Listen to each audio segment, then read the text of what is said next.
संगे हर हर महादेव हर हर महादेव शंभो काशी विश्वनाथ गंगे काशी विश्वनाथ गंगे माँ पार्वती संगे हर हर महादेव शंभो काशी विश्वनाथ गंगे काशी विश्वनाथ गंगे माँ पार्वती संगे हर हर महादेव शंभो काशी विश्वनाथ गंगे हर हर महादेव जय श्री राम जय श्री राम एक किनारा एक किनारा जय श्री राम जय श्री राम एक किनारा एक किनारा जय श्री राम जय श्री राम एक किनारा एक किनारा जय श्री राम जय श्री राम भारत एक किनारा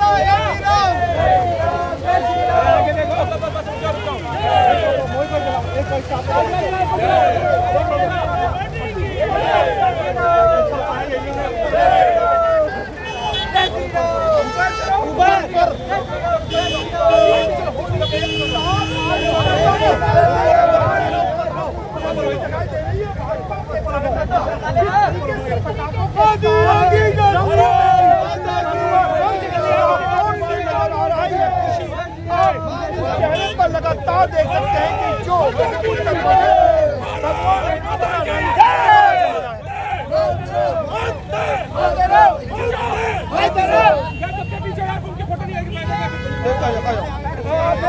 मोदी जी को मोदी जी को लड्डू खिलाकर खुशी है किस तरीके से मोदी जी को लड्डू खिलाकर दोनों कटाव साथ में लेकर भाई इधर लेके आओ पीछे पीछे पीछे भारत माता की जय भारत माता की जय भारत माता की जय एक ही नारा एक ही नाम एक ही नारा एक ही नाम देखो मुंह मीठा करते हुए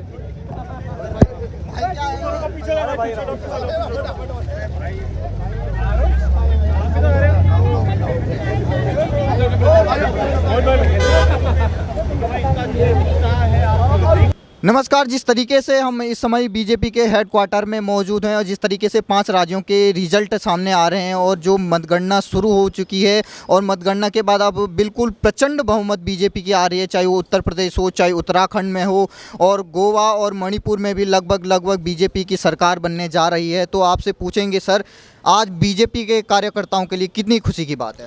देखिए, हम लोगों ने जो धरातल पर कार्य किए हैं, हमारी सरकार ने, माननीय मोदी जी ने, माननीय योगी जी ने, ये उसी का फलस्वरूप प्रचंड बहुमत से जीत है।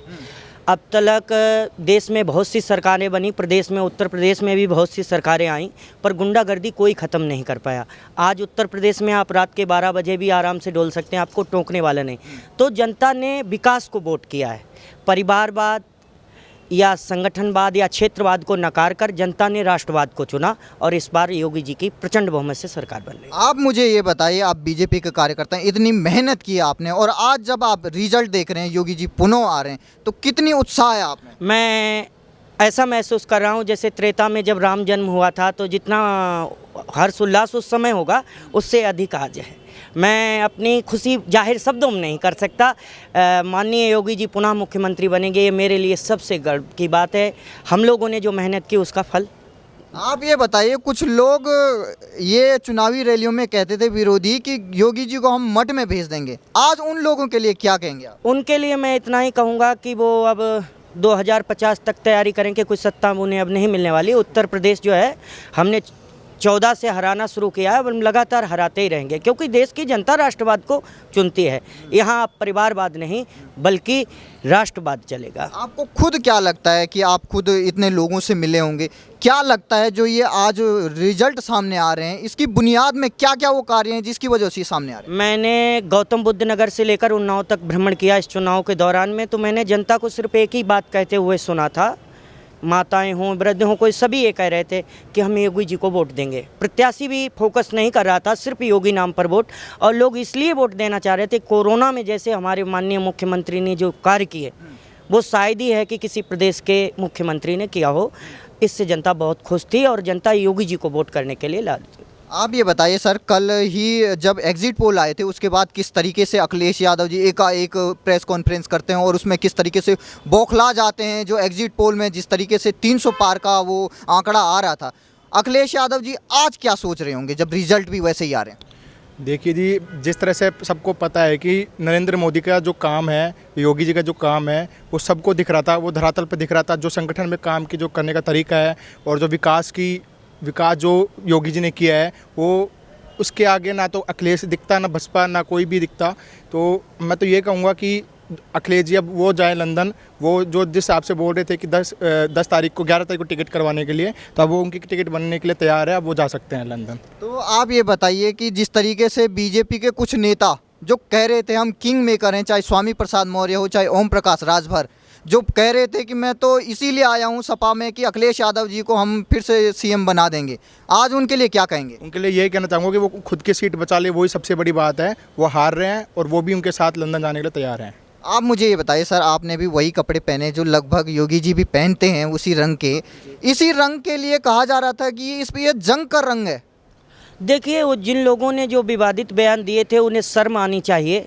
ये हमारा स्वदेश तिरंगा ध्वज में सबसे पहले रंग पर यही रंग है, केसरिया रंग, और केसरिया रंग वीरों का रहा है, भारत भूमि के वीरों का रहा। भगवान राम कृष्ण इसी रंग के नीचे रहे और वही योगी जी कर रहे हैं। जो लोग कह रहे थे उनके आज चेहरे बेनकाब हो गए। कल मैं अखिलेश यादव जी का जब प्रेस कॉन्फ्रेंस देख रहा था तो मेरे देहात में ये कहता है खिसियानी बिल्ली खंबा नोचे, तो मैं उन्हें सुन रहा था तो मुझे बड़ी अंदर से हंसी आ रही थी कि देखो, उन्होंने हर परसों ही स्वीकार कर ली थी। जैसे एग्जिट पोल आने शुरू हुए उसके बाद ही अखिलेश यादव बौखला गए, कार्यकर्ताओं से कहा वहाँ ईवीएम पर दोष दे रहे हैं। तो जो अनुराग जी ने कहा ना, शाम को वो यही कहेंगे कि ईवीएम बहुत बेवफा है। मतलब ये ईवीएम यूपी में इस तरीके से क्या हो गया कि मतलब ऐसे ही जैसे एग्जिट पोल आ गया तो उन्हें लग गया, तो क्या हार का उन्हें पहले से अंदेशा था? देखो, मैं विपक्षियों की एक बात जानता हूँ, जहाँ वो जीतते हैं वहाँ ईवीएम सही होती है। जैसे बंगाल में हमारी पार्टी नहीं जीती तो वहाँ ईवीएम सही है। पंजाब का कोई जिक्र नहीं कर रहा है, पर उत्तर प्रदेश का सब जिक्र कर रहे हैं क्योंकि यहाँ प्रचंड बहुमत से सरकार है। तो उनका ये दिवालियापन है, उन्हें अपना मानसिक इलाज कराना चाहिए मेरे अनुसार, और ज़्यादा नहीं, 1 महीने तक योगी जी से क्लास लेनी चाहिए अखिलेश जी को। ममता बनर्जी भी आई बंगाल से और उन्होंने वहाँ पर रैली भी की, उसमें कहा कि ये योगी नहीं ये भोगी है। तो आज ममता बनर्जी के लिए कितना बड़ा झटका है? मैं इतना ही कहना चाहूँगा, वो आई थी सपा के लिए वोट मांगने के लिए, लेकिन फ़ायदा भाजपा को हुआ है क्योंकि उन्हें जो काले झंडे दिखाए गए थे वो हम लोगों की जन भावनाओं से ही दिखाए गए थे। उन्होंने हिंदुओं का कभी कदर नहीं किया। कितने कत्ल आम हुए हैं बंगाल में हिंदुओं के साथ, वो इस बात पर कभी नहीं बोली। तो उत्तर प्रदेश का प्रत्येक हिंदू इस बात को गांठ लगाए हुए बैठा था और आज उनको जवाब दे रहा है कि तुम्हारी औकात सिर्फ बंगाल तक ही है, उत्तर प्रदेश में आपका रंग नहीं चलेगा। सर, आपका नाम क्या है? आपने भी बिल्कुल ही केसरिया रंग पहना हुआ है जो योगी जी पहनते हैं और आज फिर से योगी जी दोबारा मुख्यमंत्री बने प्रचंड बहुमत के साथ, क्या कहेंगे? 2017 में जब सरकार बनी थी तो एक हवा बनाई गई थी कि बीजेपी ने बेईमानी करी है। इस बार जब चुनाव होने वाला था तो 4.5 साल बाद अखिलेश यादव घर से निकले और जो 2017 में एक गठबंधन कांग्रेस से किया था, 19 में बसपा से किया था, उन्होंने एक नया पार्टनर खोजने की कोशिश की। वो पार्टनर उनको मिला भी और वो पार्टनर उनको पश्चिमी उत्तर प्रदेश में ख़त्म भी करवा दिया। तो जो ये एक नैरेटिव बना रहे थे लोग, उस नैरेटिव को तोड़ा है और ये चुनाव है ना, इस चुनाव के बाद जातिवाद यूपी में ख़त्म हो जाएगा। जो नैरेटिव लोगों ने बनाया था वो ख़त्म हो जाएगा। इस बार सबका वोट बीजेपी को मिला है, भाजपा को मिला है, योगी जी को मिला है। कुछ लोगों का ऐसा नहीं है कि बीजेपी 100% है, कुछ विधायकों की नाराज़गी थी, लेकिन मोदी जी और योगी जी के नाम पर वो सारे विधायक जीत करके आ रहे हैं। और अखिलेश यादव तो पूरी कोशिश में थे कि दंगा करवा ही दें, क्योंकि मैं पूर्वांचल से हूँ, जौनपुर से। वहाँ पर इस प्रकार के तोड़फोड़ भी कर रहे थे। कुछ लोगों का ट्विटर पर भी एक माफ़ी भी मांग रहे थे, मैंने गलत मैसेज कर दिया था, मैं माफ़ी मांगता हूँ। ये पूरी कोशिश में थे, लेकिन वो सब जगह वो बूथ पर धराशायी हुए, वो सोशल मीडिया पे धराशायी हुए, वो योगी जी के खिलाफ भी धराशायी हुए। इसलिए अब जाएं, अपना टिकट तो पहले ही करा लिया था उन्होंने 11 तारीख का लंदन का, जाएं आराम करें, फिर 4.5 साल बाद फिर आएंगे, 27 में देखा जाएगा फिर उसके बाद कि उनको अब ये जो सीटें अभी 80-85 आ रही हैं, हो सकता है अगली बार वो 47 से फिर से नीचे आना शुरू कर देंगे, बसपा की स्थिति होगी।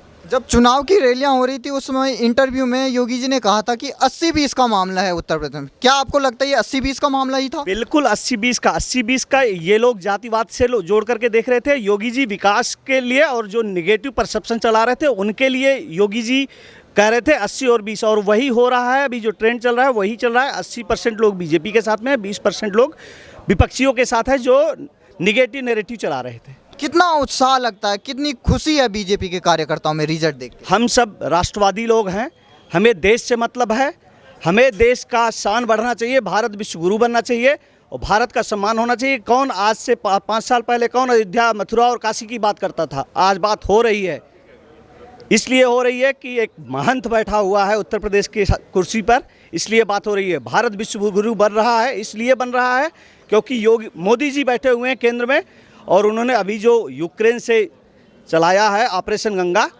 वो भारत को विश्व गुरु बनाने की तरफ एक कदम है।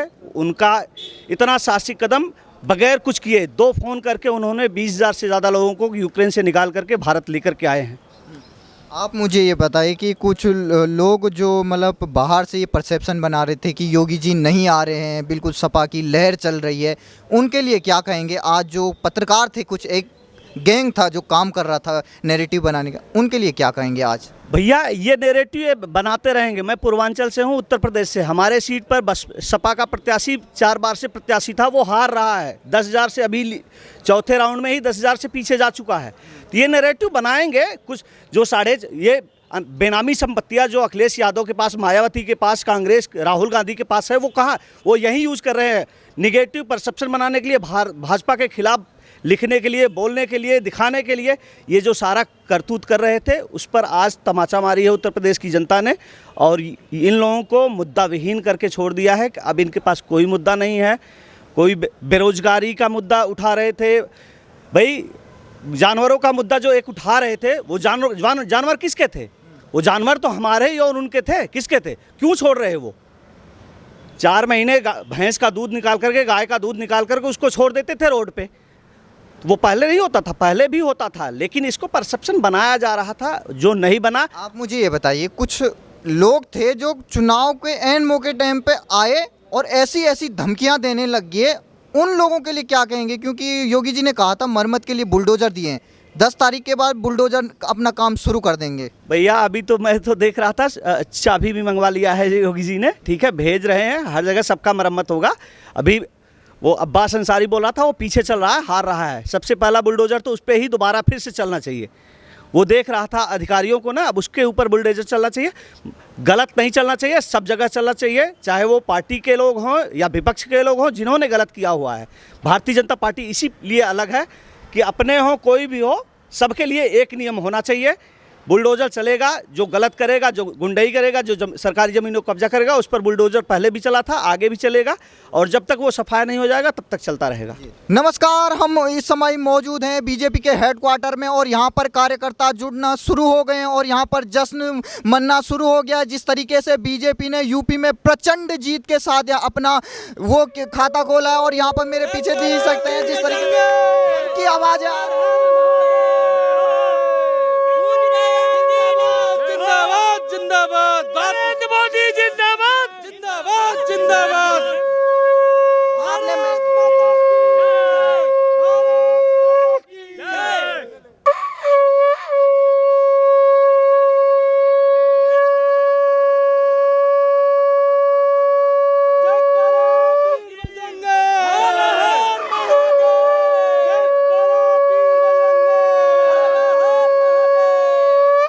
ये संघ किस ओर संकेत कर रहा है? ये संघ कर रहा है भारत विश्व गुरु बन रहा है। उत्तर प्रदेश हम जीत रहे हैं, गोवा जीत रहे हैं हम, उत्तराखंड जीत रहे हैं हम, मणिपुर जीत रहे हैं हम, और भारत विश्व गुरु बनने की तरफ अग्रसर हो चुका है। नरेंद्र मोदी जी और योगी जी के नेतृत्व में भारत विश्व गुरु की तरफ बढ़ रहा है आगे। भारत माता की